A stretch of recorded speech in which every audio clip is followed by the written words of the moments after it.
Salut à toi, j'espère que tu vas bien. On se retrouve aujourd'hui pour une nouvelle vidéo où je vais expliquer pourquoi dans le milieu des paris sportifs, il vaut mieux privilégier le retour sur capital, c'est-à-dire le ROC, par rapport au retour sur investissement, c'est-à-dire le ROI.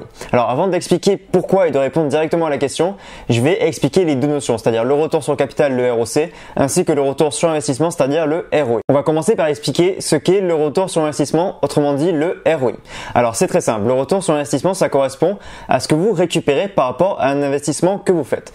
C'est-à-dire que si vous pariez par exemple 1000 € sur un pari et que vous récupérez 1500 € en ayant placé du coup ces 1000 € sur une cote à 1,50, vous allez récupérer 50% de gain. Donc vous allez avoir un retour sur investissement positif de 50 €. Le calcul est très simple. Vous prenez la valeur d'arrivée, vous soustrayez ça à la valeur de départ, c'est-à-dire 1500 moins 1000, vous arrivez à 500 et vous divisez par la valeur de départ, c'est-à-dire 1000. Donc vous arrivez à 500 divisé par 1000, ça fait 0,5. Donc ça fait 50% de retour sur investissement. Maintenant, pour ce qui est du retour sur capital, ça correspond à l'évolution d'un capital. C'est-à-dire que peu importe le montant que vous avez investi, vous avez un capital de départ, ce qu'on appelle aussi dans le milieu des paris sportifs la bankroll, qui admettons correspond à 1000 €. À la fin du mois, vous avez fait un certain nombre de paris et vous arrivez à une bankroll de 1500 €. Ça veut dire que vous faites comme pour le retour sur investissement, la valeur d'arrivée moins la valeur de départ. C'est-à-dire la bankroll d'arrivée à la fin du mois de 1500 € moins la bankroll de départ de 1000 €. Vous arrivez à 500 € et vous divisez par la bankroll de départ. Donc vous arrivez à 500 divisé par 1000, même calcul que pour le retour sur investissement. Et là, on se retrouve avec plus 50% de retour sur capital parce que votre capital a augmenté de 50%. Il est passé de 1000, on l'a multiplié par 1,5, c'est-à-dire une cote moyenne que vous aurez passé pendant le mois. Et vous allez arriver de 1000 € au début du mois à 1500 €, donc à plus 50% de capital. Donc ce qui fait un retour sur capital ROC de plus 50%. Finalement, la seule situation où tu auras un retour sur investissement qui sera équivalent à ton retour sur capital, c'est la situation où tu auras investi 100% de ton capital. Et cette situation-là, par exemple, si tu fais ça par rapport à un mois donné, par exemple, dans les paris sportifs, ça veut dire que dans un mois, il y a 30 jours. Ça veut dire que pour investir 100% de son capital dans le mois, il faut investir en moyenne 100% divisé par 30 jours, ce qui fait en moyenne 3,3% de sa bankroll par jour. Donc pour que ton retour sur investissement soit équivalent à ton retour sur capital, il te faut parier quand même un certain nombre de fois avec un certain pourcentage de bankroll pour que ton retour sur investissement soit équivalent à ton retour sur capital. Pour en revenir à la question qui a été posée en début de vidéo, pourquoi privilégier le retour sur capital par rapport au retour sur investissement?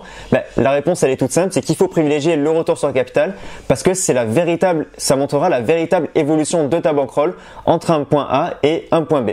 C'est-à-dire que si en début de mois tu as 1000 € et qu'à la fin du mois dans ta bankroll tu as 1100 €, tu auras eu un retour sur capital de 10% et tu auras véritablement gagné 10%, c'est-à-dire 100 € et c'est véritablement ce qui compte et le plus important et ce que tu dois regarder chez un parieur professionnel. Tout ça pour dire en fait que ça sert absolument à rien de suivre quelqu'un qui fait très peu de paris par exemple et qui a un retour sur investissement qui est très élevé et un retour sur capital qui est très faible. C'est-à-dire que tu pourras profiter de son retour sur investissement qui est intéressant, mais si son retour sur capital est très faible, la véritable évolution de ta bankroll va pas énormément aller dans le positif. C'est-à-dire que si tu suis quelqu'un qui fait très peu de paris et qui a par exemple un retour sur investissement de 15% mais un retour sur capital de seulement 2-3%, en fait ça te fera que 2-3% de plus dans ta bankroll. Alors que si tu suis quelqu'un qui a un retour sur investissement de seulement 5% mais un retour sur capital de 5%, qui aura donc misé 100% de sa bankroll, ça voudra dire que ta bankroll aura strictement évolué de 5%. Alors que dans le premier exemple, malgré les 15% de retour sur investissement, ta bankroll n'aura augmenté que de 2 à 3%.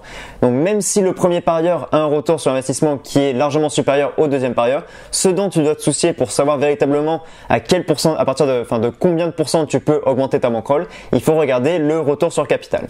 Et en ayant suivi le deuxième parieur, tu gagnes en fait plus 5% sur ta bankroll, alors qu'avec le premier, tu gagnes que 2 à 3%. Ce qui fait que si tu suis le premier parieur avec le retour sur capital de 2 à 3%, ta bankroll, si elle démarre à 1000 €, elle va passer à la fin du mois à 1020, 1030 €.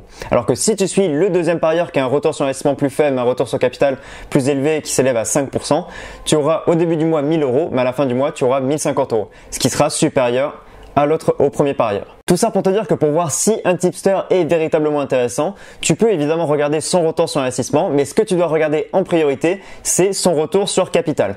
C'est-à-dire la véritable évolution de sa bankroll entre un instant T et un autre instant T.